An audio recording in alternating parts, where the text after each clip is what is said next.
Anyone who believes in indefinite growth on a physically finite planet is either mad or an economist. We don't want to focus politics on a notion that involves the rejection of principles around which a large majority of our fellow citizens organize their lives. We are not as endlessly manipulable and as predictable as you would think.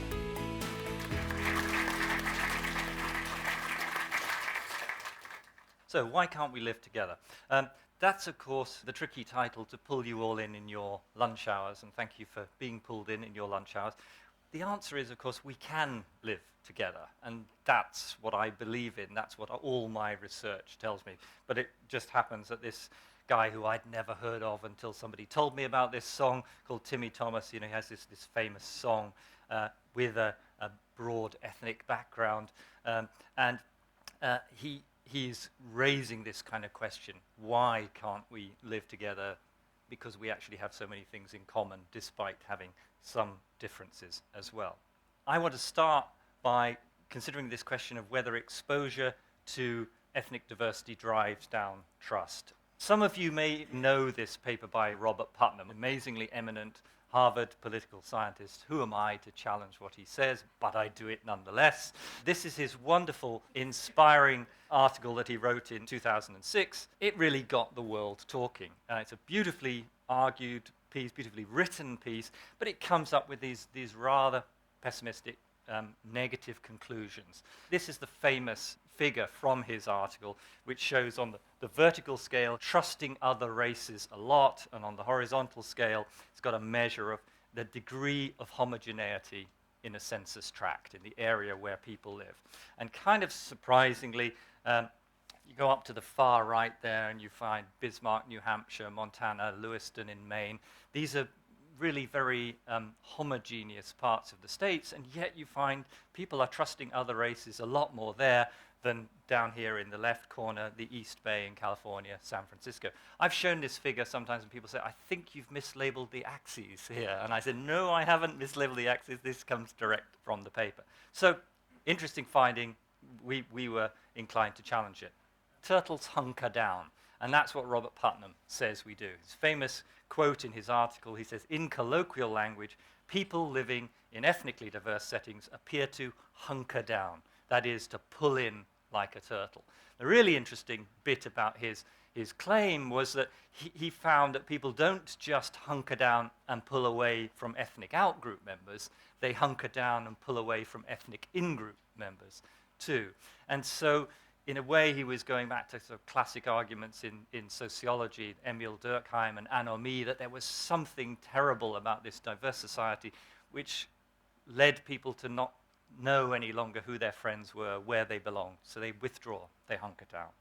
Well, I don't believe that's the case, and I think it's crucial to draw a distinction between intergroup contact and opportunity for intergroup contact. So the kind of contact that we've typically been interested in, we've called meaningful contact. Primarily contact that gets you into communication, that gets you into talking to people, and gets you beyond the mere presence of other people. These measures are quite different. So my first message to you would be, if you read anything in the newspaper or you go off and you look at the journals, make sure they really have a measure of contact, because many of the studies that claim to be saying something about contact have no measures of contact. They just have measures of organizational, school, neighborhood diversity. So my story begins really back in 1954 with this wonderful book by Gordon Allport, The Nature of Prejudice. The idea of intergroup contact in Allport's book is a very simple idea, that positive contact with a member of another group, often, perhaps typically, a member of a negatively stereotyped group, can improve negative attitudes. Now, this would be quite worthwhile and useful if it changed attitudes even towards specific members of a group, but even better if we can change attitudes towards the group as a whole. That's what we're striving to do in all these kind of studies. What do we mean by contact? We typically talk about two types of contact. Very simply, we talk about the quantity, which is how much, how often do you talk to somebody, how often do you socialize with them, and so on. And the much more important measure, which is the quality. When you engage with these people from other groups, Is it friendly, unfriendly? Is it positive or negative? So everything that I say today is premised on trying to create positive contact. Allport in his book talked about key dimensions of contact. They're obvious kind of ones you'd think, if I'm going to bring people together, well, let's create equal status, let's disconfirm stereotypes and negative outgroup images. It's no good throwing people together, as they found out in 1954 in the US after they desegregated schools. It's no good throwing people together into a mixed, desegregated school if the teachers and the head teachers and the directors of education don't buy in to this idea of mixing. One idea that has been added to that list since Allport is the idea of cross-group friendships. Cross-group friendships are amazingly powerful. We have to be very, very careful when we talk about cross-group friendships, because I don't want people to think, oh, right, we have to get everyone to be friends with each other. It's about something much, much more than that. But if you want to create the most effective form of contact, it's through friendships. Does it work? Yes, contact is incredibly effective. Meta-analysis, that's an integrative review of all the available empirical evidence, shows across disciplines, across target groups, across different measures, there's a reliable effect. The more contact, the less prejudice. These are results of a longitudinal study we did in Northern Ireland. We followed people up over 1 year. At time 1, we measured their attitudes to the ethno-religious outgroups. So for Catholics, we asked them about Protestants and vice versa. We asked them about how much contact they had in the neighborhood with that group. And we also measured and controlled for how much contact they had with and what their attitudes to ethnic minorities were. Then, 1 year later at time 2, we measure their attitudes again to Catholic or Protestant, to the outgroup, and we measure their attitudes to ethnic minorities. We're able to show contact with your Catholic or your Protestant outgroup not only gives you a more positive view of that outgroup, it trickles down, it rolls onto a more positive attitude towards ethnic minorities. So we're talking about something here that is likely to improve our orientations towards people who are different from us in diverse multi-group societies like London is today. You don't have to give everyone the experience of contact with every single different outgroup. Contact works by reducing the anxiety we feel about meeting people who are different from us, and contact works by promoting empathy. Obama has recently been in the news saying there is an empathy deficit in the United States. One of the ways to promote empathy is to get people to know each other across these different social, cultural, and ethnic lines. Jumping from Northern Ireland to South Africa here. This is the town of Stellenbosch. It's a large white area of this very attractive South African university town. There's a small black area, and there are 2 colored areas. We were able to do a longitudinal study, and we find that having outgroup friendships at wave 1 increases empathy, reduces anxiety, and both of those things create more positive orientations. I want to move now to introduce the idea of indirect contact. And this is the idea that you may not have first-hand contact with these different outgroups, but you know somebody in your group who does have that contact. Let us say Lithuanians, for example. We might not know any Lithuanians, but you might know somebody who belongs to your self-categorized in-group who does have Lithuanian friends, and they talk to you about these people and the things that they do and the food that they eat and how hard they work or whatever. And you suddenly have shifted your attitudes. You've suddenly taken a more open, less prejudiced view through the knowledge and the experience of somebody else. This means that contact has potential in places where people do live segregated lives. If you're living in a highly segregated environment, how on earth are you supposed to have contact with people who live different lives? Well, you can have it through your workplace, and you can have it with people who do live in more diverse environments. A study we did in Northern Ireland, published in 2004, we can show that both the number of direct friends and the number of indirect friends have a direct effect on improving attitudes towards the outgroup, and they have an indirect effect. And that indirect effect comes through lowering anxiety. The more contact you have, the less anxious you are about meeting with the other group. Even beyond that extended contact, there are something that we have called neighborhood effects of contact. Does the neighborhood actually matter? Does the neighborhood convey something above and beyond your individual experiences of contact? big project we have at the moment funded by the Leverhulme Trust, is deliberately sampling people up and down the country who live in less diverse, moderately diverse, highly diverse areas, and also sampling people who live in highly deprived, medium deprived, and non-deprived areas. And what we're able to show is that if you live in an area where people on average have high levels of positive contact, that is associated with lower levels of prejudice. We can also show that this effect is mediated, this effect is explained by the norms that exist in that area. Those areas which have, on average, higher levels of positive contact are areas which have more tolerant norms, and that is driving down prejudice.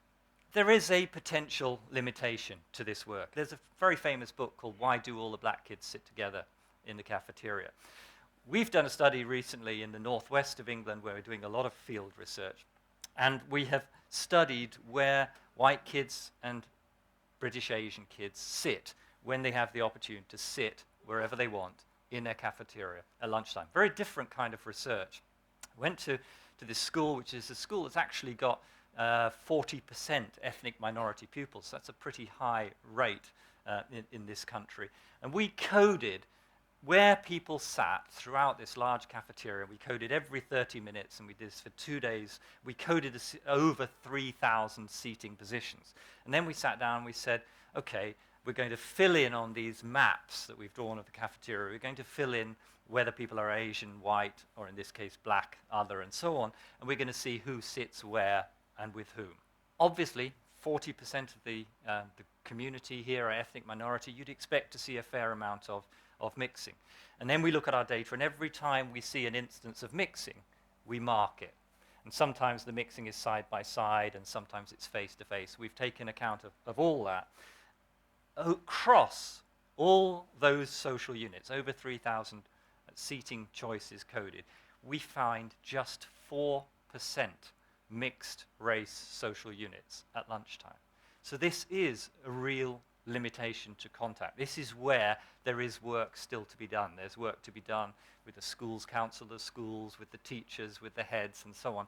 How do we get people to make the most of their opportunities for contact?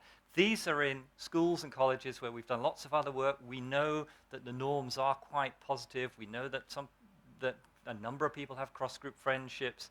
Attitudes are mildly positive. They're not negative. And yet, at this moment of the day, when you're given the opportunity to sit wherever you want to sit, with whomever you want to sit, people are resegregating. Why does it matter? These are questions that we can discuss. Even more intriguingly, if you look at where Asian students sat, they tend to sit disproportionately in Area 1 on day 1 or day 2. So they're spreading themselves unevenly through this cafeteria. They're tending to form an enclave up in that top right-hand corner. White students are tending to spread themselves much more evenly through the cafeteria. Does it matter? Should we be doing social engineering? Should we be intervening to try to change this? Again, these are all questions up for grabs. Final bit of data that I'll show you, very, very different background. Could contact be of use even in the case of really severe conflicts? And you don't get a more severe conflict, obviously, than the Holocaust. There's a very famous study done by a husband and wife team, Oliner and Oliner. They were interested in knowing whether altruism was a dispositional characteristic. Were there some people who were altruists and would go out and risk all and help people in these dangerous situations? They wrote a couple of wonderful books about this. They have a fantastic appendix in their book with all their questions. And they actually have a question in there on whether these people had any childhood contact with Jewish children when they were growing up. They're also true altruists themselves. They share their data with people like myself who ask for it years later. And we analyzed this data asking whether contact made people more likely to help him. What we did is we calculated the probability of helping versus not helping. And we calculated that probability for helping friends and for helping other Jews who were not friends. We were able to show that if you had had those Jewish friends when you were growing up, you were over 12 times more likely to help than to not help. compared with people who had not had Jewish friends. If you go down to the level of, well, okay, that's helping your friends, would you be willing to help Jews but not your friends? Yes, the effect still works there, but it's much weaker. But it is still statistically significant.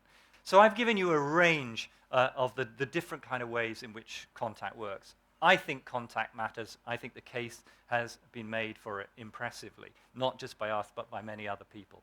Perhaps even more impressive, we now know that contact works indirectly as well as directly. The strongest effects are these direct face-to-face effects, but you are influenced by other people, you're influenced by norms, and you're influenced by the neighborhood. We know how it works, and we know what it impacts. I haven't had a chance to tell you all the things it impacts, but it impacts trust, it impacts forgiveness, it impacts what we call implicit measures, which are measures of attitudes beyond your conscious control. We've been able to show all these kind of things in our work. The bottom line is, I think Putnam is way too pessimistic, and I think that contact is crucial for understanding the complex and diverse nature of modern society. Thank you.